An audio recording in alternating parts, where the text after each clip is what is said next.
¿Y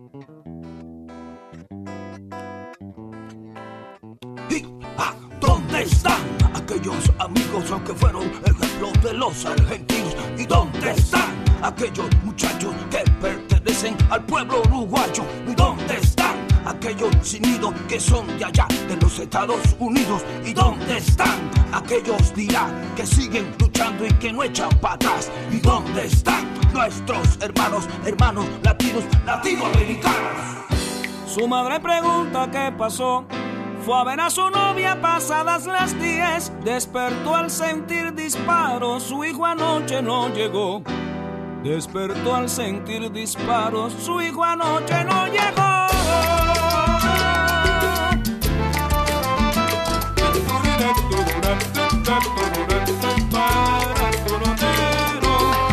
Anoche escuché varias explosiones, budum badam budum bede.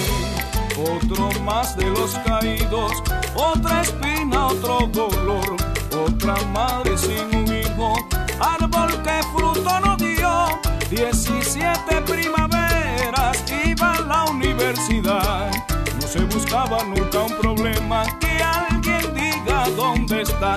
No se buscaba ningún problema, que alguien diga dónde está. A los residentes asesinos, a los responsables de desaparecidos, a los que trafican con los niños, el culpable sabe de qué hablo yo. Y prosigo en nombre de mi amigo muerto, que ya saben cómo fueron. Lo detuvieron, lo arrestaron, lo secuestraron, hasta la ropa le quitaron, lo fusilaron, las pruebas quemaron, y el culpable sabe de qué hablo yo. Madre, no pregunte qué pasó, no sé, testigos que habrán, no olvidarán. Sigue la misma historia, brother, el día a día, sangre que corre, muerto por SIDA. Sale a la esquina, ¿quién lo vio? Mi amigo desapareció. Su madre pregunta qué pasó. Fue a ver a su novia y no regresó. Sale a la esquina, ¿quién lo vio?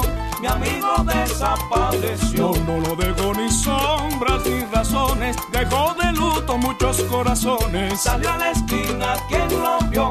Mi amigo desapareció. No se buscaba ningún problema con 17 primaveras. Dale mambo, camarada. Juicio y castigo. Ajá.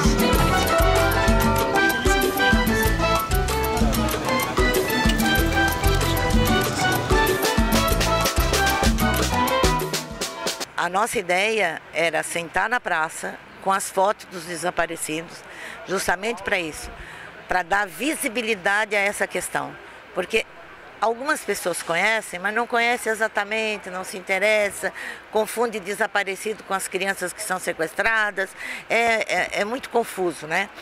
E quem tem a obrigação de, pelo menos, tornar visível isso somos nós. Porque não é o governador, nem a presidente, nem o prefeito que vai fazer isso, né? Então, a nossa ideia é essa.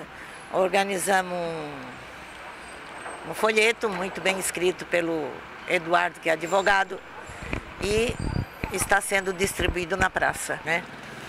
Então, tem duas questões que precisam ficar bem claras. Primeiro, quem foi que rompeu a ordem constitucional? Em 1964, existia uma Constituição legitimamente eleita pelo Congresso, a Constituição de 46, e quem rompeu a Constituição, quem rompeu a ordem naquele momento foram os militares. Primeira coisa que precisa ficar claro, não fomos nós que rompemos a lei e a ordem, né? Foram os militares. Segunda coisa que precisa ficar claro é que o direito consuetudinário, o direito internacional, o bom senso diz que é legítimo se revoltar contra a tirania. Thomas Jefferson tem uma frase fantástica quando fizeram a Declaração de Independência dos Estados Unidos. E ele diz: é lícito tomarem armas contra um governo opressor. Não foi Marx que falou, foi Thomas Jefferson, que é pai da Constituição americana. A tortura hoje continua, a violência contra a mulher continua, a violência contra a criança continua, contra os próprios homens. Então, não é uma questão do passado, né? A luta contra as ditaduras é uma luta permanente. Vários lugares do mundo ainda tem ditadura. A luta contra a tortura é uma luta diária e permanente. Ela existiu na Idade Média, existiu nos campos de concentração, existiu nas prisões brasileiras e existe nas prisões brasileiras ainda hoje em dia. Então, não é só a luta na época da ditadura. Não, a luta contra a tortura e contra a violência é uma luta permanente do ser humano. De fato, a questão dos direitos humanos não é uma questão inteiramente resolvida. Aqui no Brasil e na América Latina como um todo, nem a questão dos direitos humanos, nem a questão da democracia. Nós vemos ainda em regimes que não permitem o exercício do poder pelas classes populares, o exercício real do poder, e que exercem uma violência brutal, sobretudo sobre os marginalizados da classe trabalhadora. Eu faço parte do movimento de amigos e familiares de presos, sou advogado, sou das brigadas populares e nós temos um trabalho de organização desse setor marginalizado da sociedade.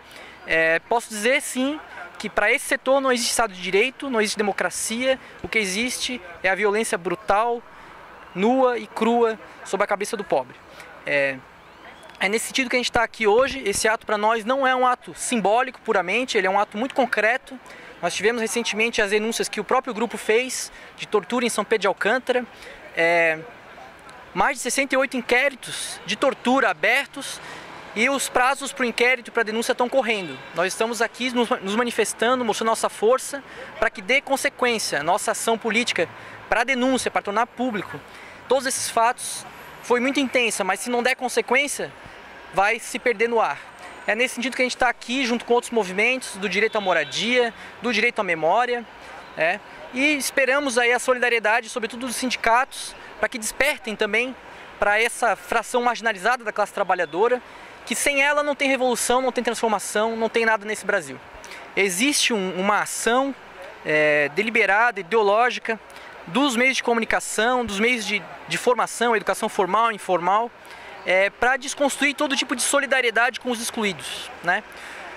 Entre a classe trabalhadora formal, que é integrada no sistema, tem o seu salário, a sua casa, os seus direitos, férias, tudo mais, e aqueles que não têm nada, né? É preciso que se tenha e se desenvolva uma real consciência de classe, para que tenha solidariedade e que entenda que os direitos humanos são para todos, e todos os de baixo. Os de cima não têm interesse nos direitos humanos, porque eles não precisam de direitos humanos, mas os de baixo precisam, né? Não se deve negociar com os direitos humanos, flexibilizar direitos humanos. Os direitos humanos são a nossa garantia contra o poder opressivo do Estado, que é um Estado de classe, é um Estado opressor. Então não tem negociação com a gente. Direitos humanos é uma bandeira da classe trabalhadora e sempre vai ser. Muchos corazones, salió a la esquina, quien lo vio, mi amigo desapareció. No se busca